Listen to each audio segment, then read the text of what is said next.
Hello everyone, ಇವತ್ತು butter pepper ಚಿಕನನ್ನು ಹೇಗೆ ಮಾಡೋದು ಅಂತ ನೋಡೋಣ. ಎಲ್ಲರೂ ಚಿಕನನ್ನು ಡಿಫ್ರೆಂಟ್ ಟೈಪ್ಸ್ ಆಫ್ ವೆರೈಟೀಸ್ ಮಾಡ್ತಾರೆ.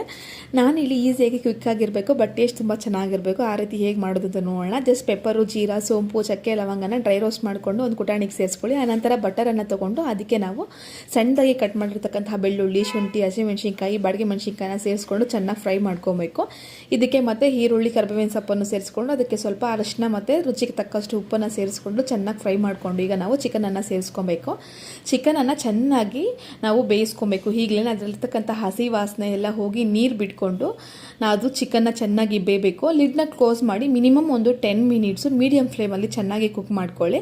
ಅನಂತರ ಇದಕ್ಕೆ ನಾವು ಡ್ರೈ ರೋಸ್ಟ್ ಮಾಡಿರ್ತಕ್ಕಂತಹ ಎಲ್ಲ ಸ್ಪೈಸಸನ್ನು ಚೆನ್ನಾಗಿ ಕೊಟ್ಟು ಅದಕ್ಕೆ ನಾವು ಸೇರಿಸ್ಕೊಂಡು ಕೊನೆಯದಾಗಿ ಕೊತ್ತಂಬರಿ ಸೊಪ್ಪನ್ನು ಸೇರಿಸ್ಕೊಂಡು ಲಿಡ್ನ ಕ್ಲೋಸ್ ಮಾಡಿ 2 to 3 ಮಿನಿಟ್ಸು ನಾವು ರೋಸ್ಟ್ ಮಾಡಿದ್ರೆ ಬಟರ್ ಪೆಪ್ಪರ್ ಚಿಕನ್ ರೆಡಿ ಆಗುತ್ತೆ. ಪ್ಲೀಸ್ ಈ ವಿಡಿಯೋ ನಿಮಗೆ ಇಷ್ಟ ಆದರೆ ಲೈಕ್, ಶೇರ್ ಆ್ಯಂಡ್ ಸಬ್ಸ್ಕ್ರೈಬ್. ನಿಮ್ಮ ಪ್ರೀತಿಯ ಆಶೀರ್ವಾದ ಸದಾ ನನ್ನ ಮೇಲೆ ಇರಲಿ ಅಂತ ಬಯಸ್ತೀನಿ.